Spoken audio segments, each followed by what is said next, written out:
तो कैसे हो भाई लोगों? तो आज हम बात करें रजत दलाल के बारे में। दलाल सब सुनते ही आप लोग समझ गए होंगे कि ये बंदा दलाली करता है। वैसे तो इसको मेरे से ज़्यादा ही जानते हैं, मैं बेफालतू इसके बारे में बता रहा हूँ। पर आपको बता दें, जहाँ पर भी दो लोग लड़ाई करेंगे ये वहाँ जाएगा और वहाँ पर कंट्रोवर्सी को समाप्त करेगा। क्यों करेगा? फॉलोअर के लिए। दो जनों में जब भी लड़ाई होती है भाई साहब होते हैं, जस्ट लाइक आसिम रियाज। आसिम रियाज भी ऐसे ही कह रहा था बिग बॉस में, जहाँ पर भी दो लोग लड़ते वहाँ पर आ जाता था और ब्रा ब्रा ब्रा ब्रा ब्रा करने लगता था। सुन मेरी बात, इट्स हर चॉइस। ए बहन, उसका जेंडर चेंज मत कर। आप लोगों को नहीं पता तो बता दें कि हाल ही में बिग बॉस 18 का प्रीमियर हुआ था, जहाँ पर हमें रजत दलाल देखने को मिले, जहाँ पर लोगों ने कुछ ट्वीट किए। भाई इसको लिया ही क्यों है? ऐसे इंसान को बिग बॉस में आप ले रहे हो जहाँ पर जिसके ऊपर क्रिमिनल केसेस है, जो बच्चे के ऊपर मूत रहा है, उससे पापा बुला रहा है, ऐसे इंसान को वो ले रहे हैं भाई। ये मैं नहीं, ट्वीट में कह रहे हैं। और ऐसे भी कहा कि सलमान भाई को पता नहीं होगा कि वो कितना गिरा हुआ है, नहीं तो सलमान खान उसको बिग बॉस में लेते ही नहीं, जो मुझे भी लगता है। पर रजत दलाल के कुछ फैन बोले तो एलविश यादव उनके स्पॉट में दिखे, जो कुछ ये बोले। मजा आ गया। कटारिया जाओ, तीन बिग बॉस वाले, एक OTT 3 OTT 2। भाई रजत भाई के लिए वैसे सिस्टम हैंग रखना है जैसे पहले रखा है, इसके सीजन में भी मेरे सीजन में भी, और ट्रॉफी भाई इस बार पक्का लेगा। कटारिया ने जब बोला इसके सीजन और मेरे सीजन में जैसा प्यार दिखाया, तब भाई कटारिया का मुंह देखो भाई। जब रजत भाई बिग बॉस में एंट्री ले रहे थे तब उनकी कंट्रोवर्सी से रिलेटेड बातें हुई, जहाँ पर उन्होंने बताया कि लोग उनकी कंट्रोवर्सी देखना पसंद करते हैं, उनकी पॉजिटिव साइड देखते नहीं।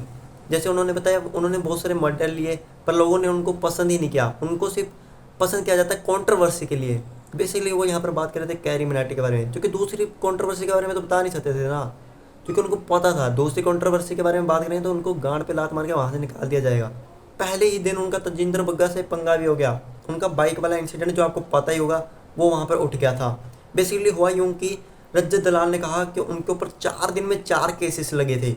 तजिंदर जी ने फिर बाइक वाला एक्सीडेंट के बारे में गुजरा, जिसमें रजत दलाल ने बहुत गंदी सी सफाई दी। कह रहे हैं भाई 150 के स्पीड में वो गाड़ी चला रहे थे और उसके टच होगी बाइक, जिसमें तजिंदर जी ने बीच में रोक के ही कहा बंदा उड़ा दिया। उसके बाद रजत जी बोले बंदा कहाँ उड़ा दिया?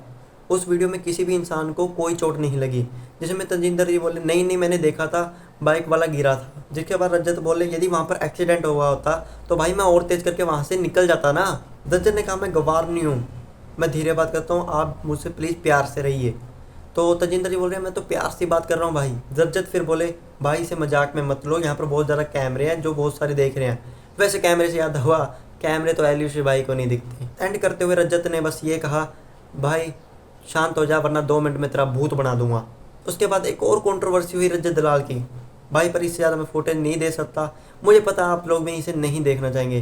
तो अब हम बात करेंगे समय रैना के इंडिया गोट लेटेंट शो के बारे में, जो मेरा भी फेवरेट है। समय रैना ने एक स्टोरी लगाते हुए बताया कि उन्होंने अपने शो पर राखी सावंत को बुलाया।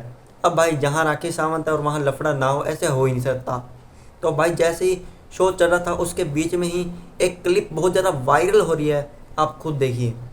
नेक्स्ट हम बात करेंगे अदनान और उसकी बहन के बारे में।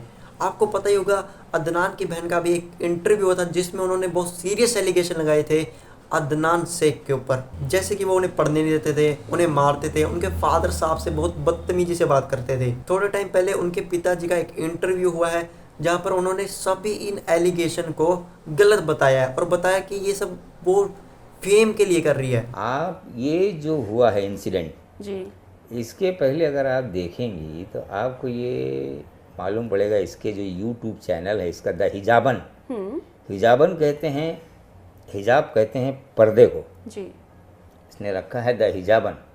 जब तुम सोशल मीडिया पर आ गई तो हिजाब का क्या मतलब? बट ऐसे झगड़ा कब तक चलेगा बच्चों के बीच? मैं तो चाहता हूँ कि मुझे अब इफ़त का चेहरा भी नहीं देखना है, ना मैं देखना चाहता हूँ, ना मेरी मिसेस देखना चाहती है, ना हमारे बच्चे देखना चाहते हैं। और अगर ये ज़्यादा कुछ करेगी तो मेरे पास बहुत चीज़ें ऐसी हैं जिसको मैं फिर मार्केट में लेके आ जाऊंगा, क्योंकि बेशरम के साथ बेशरम नहीं बनेंगे तो चलेगा नहीं। मेरे पास वीडियोस भी हैं।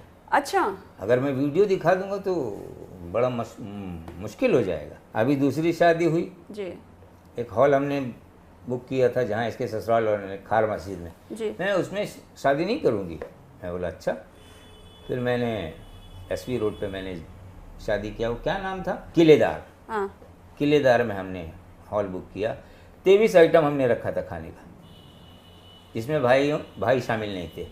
जब भाई तुम्हारी शादी में नहीं हुए तो तुम उसकी शादी में शामिल नहीं, बात ख़त्म हो गई। अब उसकी शादी हुई तो इसको एकदम से अंगार लग गई। अब उसके घर वालों ने, उसके ससुराल वालों ने उसको सिखाया होगा, पढ़ाया होगा कि देख, और उसको आगे वही लोग कर रहे हैं कि तू कुछ कर, तू कुछ कर, तू कुछ कर, तू कुछ कर। अरे जो 1 बजे तक सोता है मनहूस के जैसे, उसको बोलो काम करे कि औरत कमा के लाएगी तब तो खाएगा बैठ। Thanks for watching, please subscribe और घंटा बटन दबाना मत भूलिए।